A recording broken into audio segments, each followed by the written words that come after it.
الله وبركاته. أعوذ بالله السميع العليم من الشيطان الرجيم. بسم الله الرحمن الرحيم. الحمد لله بالعالمين الذي فضل بني آدم بالعلم والعمل على جميع العالم، والصلاة والسلام على محمد سيد العرب والعجم وعلى آله وأصحابه جناب العلماء والحكم. اللهم امتحنا أبواب الخير، اللهم فقهنا في الدين والتأويل، اللهم فقهنا في الدين وعلم التأويل، اللهم فقهنا في الدين والتأويل. Pendengar kasih sekalian, insya-Allah kita sambung pengajian kitab Ta'lim ini untuk siri yang ke-20 dan pada pasal yang kelima, insya-Allah.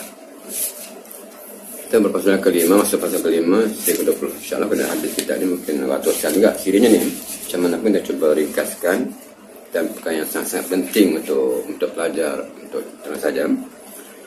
Pasal kelima ini bertajuk kesungguhan atau bersungguh, tekun, bersemangat tinggi semasa belajar, untuk belajar. Maknanya kena ada jiddiyah, kesungguhan, kena ada semangat dan iltizam yang sungguh untuk belajar ilmu. Tidak boleh main-main. Tekad yang sungguh, niat yang ikhlas, bersungguh-sungguh dari segi fizikalnya, dari segi mentalnya, rohaninya, bertekad untuk mencapai matlamat sebagai ilmuwan, sebagai orang alim, sebagai orang yang memiliki ilmu, yang beradab ilmu dan menyampaikan ilmu. Itulah syarat utama ialah bersungguh.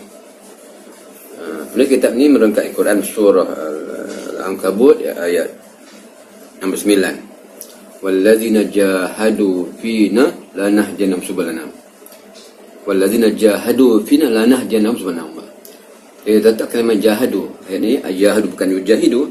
Dan orang yang telah pun berjihad, pasten jahadu, telah pun berjihad ke jalan kami tunjuk jalannya. Lanah jannah musulana. Dalam berbagai konteks ayat ni, kalau khusbah ilmu begitulah dia.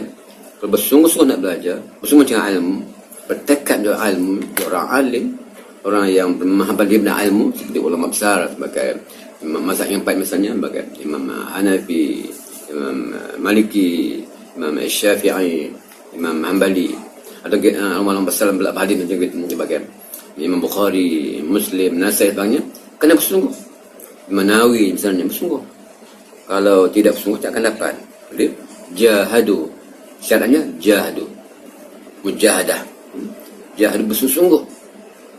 Dan dikaitkan dengan Al-Quran Firman Ta'ala surah Maryam ayat 12, ya Yahya khudhil kitaba biquwwah, khudh. Ya Yahya, Allah perintahkan kepada nabinya Yahya AS yang benda khuz bil amr, ambillah Alkitab biquwwah. Kitab ini dengan kuat. Maknanya dengan kuat, sekuat hati, sekuat tenaga, sekuat azam. Pegang kitab ni sebenarnya nak belajar, tekad betul nak menguasainya, nak memahaminya betul-betul. Bukan sekadar untuk tengok-tengok gambar kemudian tinggal, tidak, bertekad betul. Jadi khuz Alkitab biquwwah. Quwwah dengan ism nakirah, dia tak kata bil quwwah. Maknanya dengan berbagai kekuatan, dengan pelbagai kekuatan, dengan berbagai sumber kekuatan. Kekuatan apa dia? Rohani dan hebat. Akli dengan hebat. Juga badan yang sihat, jaga kesihatan, jaga pemikiran yang masuk benar-benar kotor, jaga rohani jangan sampai rohani kita kotor. Maknanya ada kaitan dengan makanan, ada kaitan dengan minuman, dengan pergaulan, dengan hak penghasilan sebagainya. Itu kuah masukkan itu. Allahu'alam. Dan satu kata-kata hukama ataupun patah gitulah. Zaman sekolah, zaman dulu kalau pelajar ulang Arab, zaman dulu pasti hafal ayat ni. Kalimah ini tu man jadda wajada. Man jadda wajada, siapa yang bersungguh dapat. Dan sekolah Arab kita jumpa di Selangor ni banyak man jadda wajada. Man zara'a hasada, siapa bersungguh dia dapat, saya menanam dia akan dapat hasilnya. Jadi man jadda wajada. Jadi man talaba syai'an wajada wajada. Wa man fara'a al-baba walajja walija. Dapat ketuk pintu, bersungguh dapat. Dia ketuk pintu sekali tinggal, ketuk sesungguh akan dibuka pintu itu. Lepas teman kata letak kotak pecah royong maka dapat sagunya. Maka sagu dalam royong kena ketuk, kena belah, kena usahakan sesungguh untuk dapat. Bukan mudah-mudah begitu saja. Kena sungguh-sungguh. Begitu Jadi ada patah lain pula yang kata biqadri ma tata'anna tanalu ma tatamanna. Sekadar mana kamu menanggung kepayahan, sekadar itulah kamu mendapat kekerjaan. Kepayahan. Ada orang masuk sekolah hari pertama kena marah, tinggal. Itu kisah seorang datuk. Tak sebut nama ya, sebab dulu saya pernah cerita kisah saya bersama Mufti Kedah. Pengajar bagaimana dia belajar di Indonesia Ipoh. Seminggu saja pulang kanan suruh dia pindah tempat lain. Ustaz Rahman Barak pindah tempat lain. Sebab dia nampak dalam firasat dia Fadil Awang ini yang sekarang saya bersama Fadil Awang, Datuk Fadil Awang ini, dia lain pada pelajar lain. Masuk tempat tapi dia sudah mampu baca kitab murni kitab Iqna, kitab lama yang rujukan yang illa fala hajawiyah jahlah. Dia boleh baca dah. Tapi tak sebab belajar Indonesia kita itu untuk dia, bukan untuk orang lain, untuk dia. Maka akhirnya Ustaz Fadil Awang ni pindah pergi ke India, ke Mesir untuk belajar. Sekarang sampai Mufti Kedah. Kita orang lain, dia tak minta izin, tak boleh sebut namanya, seorang datuk. Seorang pelajar kampung, sekolah kampung biasa. Takdirnya dia dapat masuk sekolah Sultan Hamid. Sekolah Sultan Hamid di Darussalam. Hari pertama dia kena lampang oleh gurunya. Kenapa? Mudah aja. Cikgu kata stand up. Dia tak tahu apa stand up. Dia tak tahu apa stand up. Kena lampang. Maknanya di kampung sangatlah. Kalau kampung tak belajar bahasa Inggeris. Tapi tekad dia untuk belajar dia sampai sekarang ni seorang ternama, terkenal. Dia dalam berbagai bidang, terkenal dan tersohor, khususnya bidang perbankan, bidang ekonomi. Terlibat dalam bank dunia dan sebagainya. Bermula daripada hari pertama kena pukul, kena tampang. Dia tahu kalimah sedap. Misalnya contohlah. Kesungguhan dia. Kalau fras, kalau dia merajuk pada itu, tak dapat apa-apa. Cerita kedua. Ini cerita benar. Cuma tak sebut nama tetapi tak izin tuannya.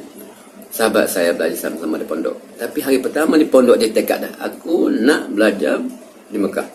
Aku nak pergi Mekah.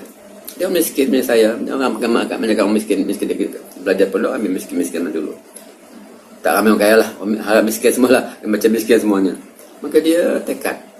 Tiap musim padi dia ambil upah mukul padi. Obatan dapatlah himpun RM400. RM400? Ya banyak zaman dulu. Bertekad dia pergi betul ke Mekah dengan naik kapal barang. Tekad dia, hasrat dia, azam dia untuk belajar bahasa Arab, untuk belajar fardu ain, untuk belajar ilmu Islam yang lebih luas, dan untuk bawa ibu ayah ke Mekah menjalankan haji, untuk bawa adik-adik dia belajar sana menjalankan haji. Semua dicapai alhamdulillah. Start kalau saya ingat saya lepas 30 tahun dia balik ke Kedah untuk menetap di kampung sebelah Kosna. Maknanya orang yang sangat hebat. Azamannya, orang biasanya macam kita juga. Tapi azamnya hebat. Kemiskinan tidak menghalang dia untuk belajar. Dan keluarga miskin menghalang dia belajar. Dia jadi manusia yang baik. Alhamdulillah ta'ala. Alhamdulillah. Dan Az-Zarnuji menunjukkan juga tentang bahawa 3 ciri utama untuk kekuatan seorang pelajar. Kejayaan seorang pelajar. Yang benar pelajar sendiri sungguh. Pelajar sendiri mesti bersungguh.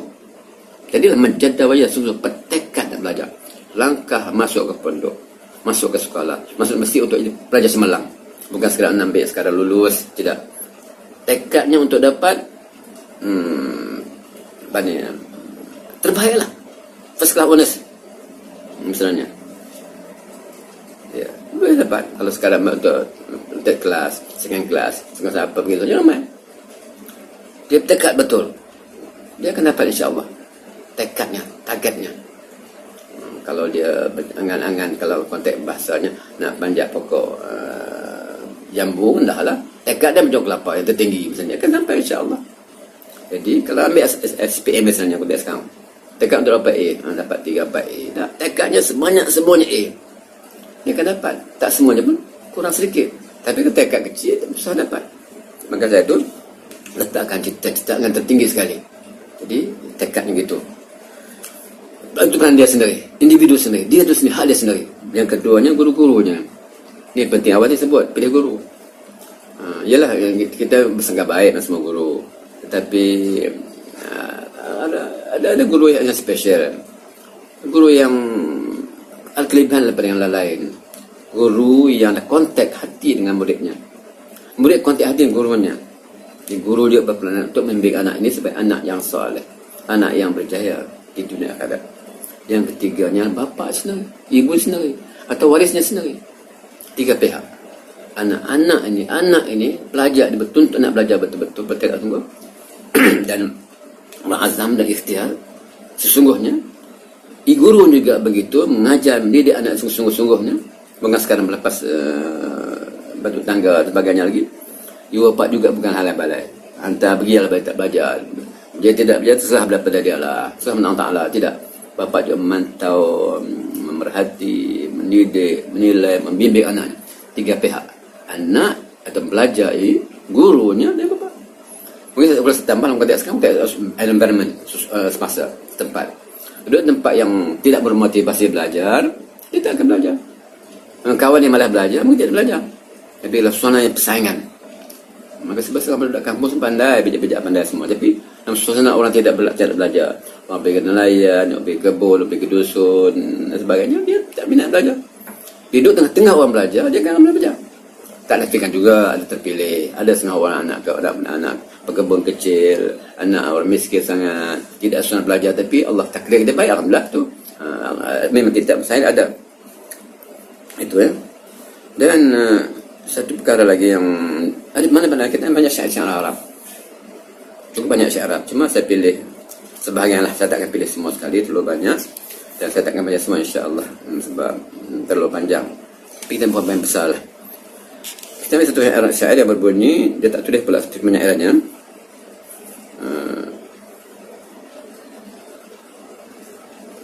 Tanamaita.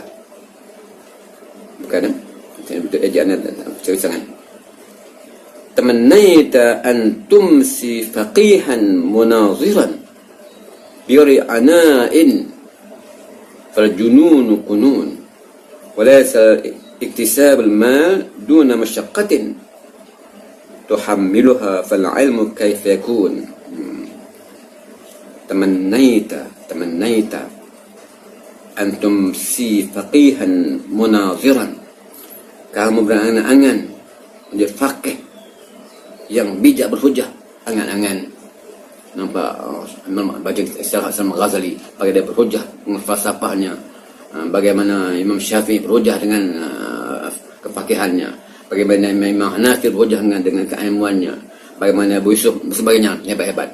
Dia anak ilmu itulah, tapi tak belajar, tak bersungguh, hangat berangan. Tamannaita an tumsi faqihan munaziran bighairi ana'in fal junun fununa. Maka kegilaan beraneka rupa, mau gila lah, gila angan-angan.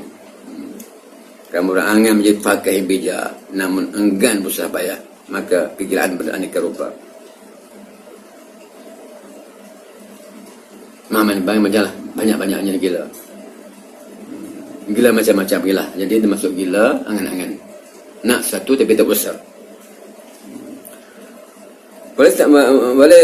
وليس اكتساب المال دون مشقة تحملها في العلم كيف يكون. Bahawa harta tak mungkin ada pada besar tanpa besar. Maka dalam mendapat ilmu bagaimana pun dapat harta tak besar. Nak dapat ikan nak mancing, kalau menjala, misalnya contoh, nak berburu kena ada senapan, kena ada alat, kena ada tali, kena ada bekas, kena ada kepakaran. Tak ada kepakaran tak dapat. Kena usaha. Hatta makan depan mata sendiri pun tak dapat makan, tak usaha tak dapat. Kena usaha.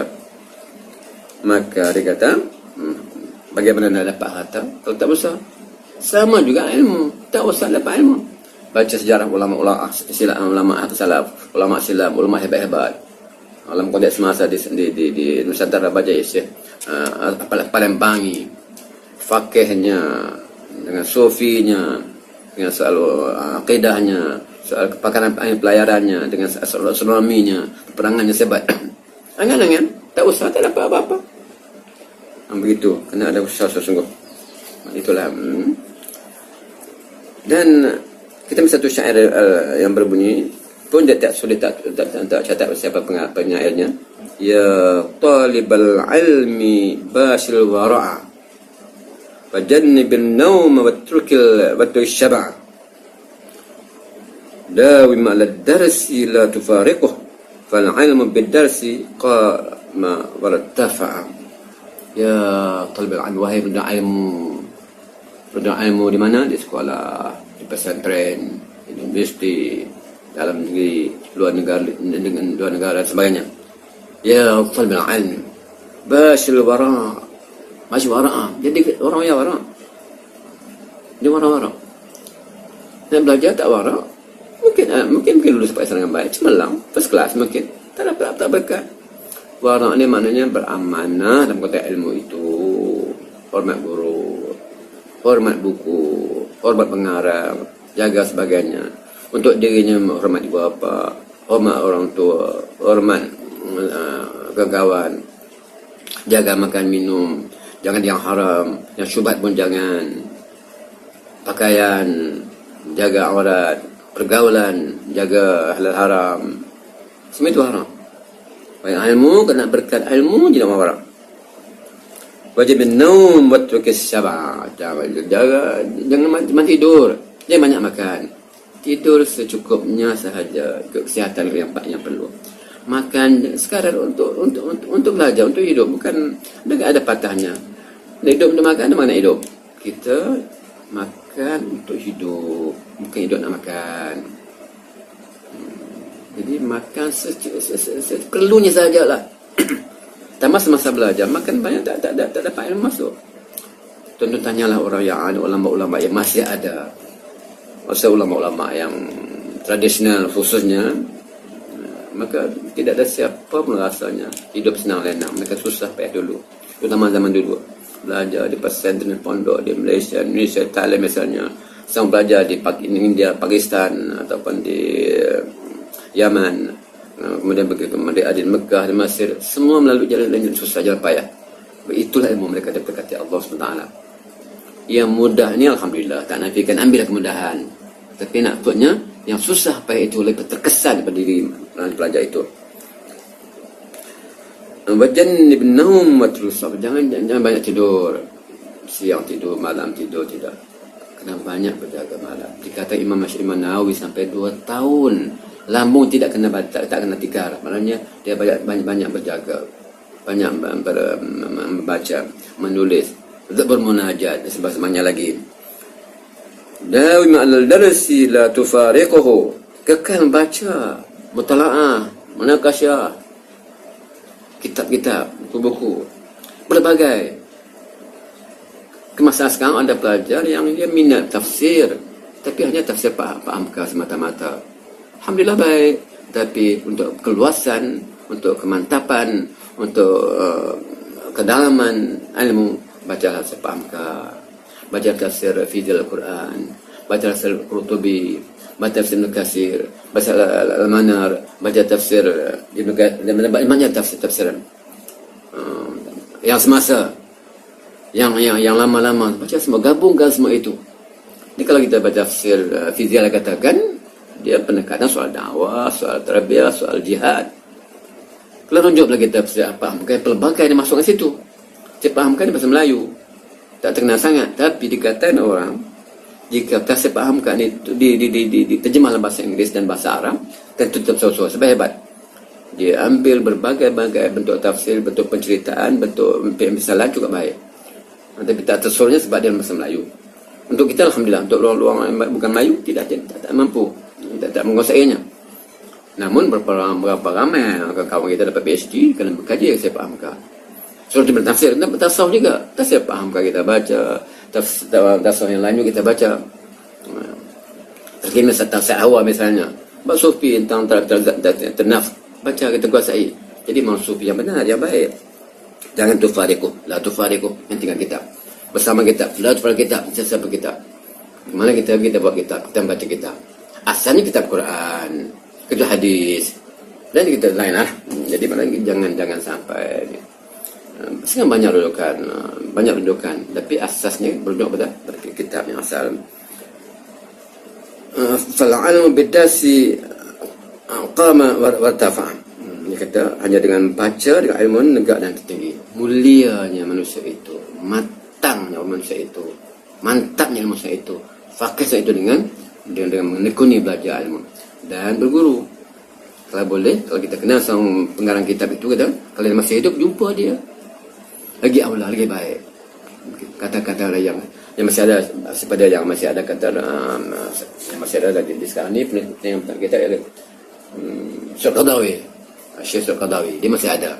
Bagi yang mampu kejumpa dia, membaca depan dia, mengambil katakan macam pentarafan pada dia, pengakuan pada dia, ada pesanan, Masya Allah, lagi baik. Bagi yang tidak ada lagi macam Syekh Ghazali yang tidak ada lagi, banyak kitab-kitab yang kita baca, alhamdulillah kita doakan dia baik, moga-moga berkat ilmu, berkat amalan, berkat hidup kita. Itulah pagi ini kita tekankan soal jiddiyah atau kesungguhan dalam ilmu. InsyaAllah kena sambung lagi dalam tajuk yang sama, dalam beberapa siri lagi lah tajuk ini saja, insyaAllah. Jadi sebelum menutupnya sekadar mengingatkan bahawa kita masih dalam PKP lagi, kita jagalah adab-adab supaya Allah selamatkan diri kita daripada bahaya wabak yang berat ini, dan terus berdoa bersendirian dan keluarga ramai supaya Allah hindarkan kita daripada segala penyakit dan segala penyakit yang berjangkit, sama penyakit yang lahir atau yang batin. Bagi kita bimbang juga kalau corona sudah pergi, tidak akan pergi insya-Allah taala, tapi masih tertinggal pada kita penyakit lain, juga hasad, dengki, sum'ah, riya dan sebagainya. Jadi itu juga kita minta Allah jauhi segala yang mazmumah, dan Allah tanam bagi kita sifat-sifat yang mahmudah. Wallahu alam. Aqulu qawli hadza, astaghfirullahalazim. Assalamualaikum warahmatullahi wabarakatuh.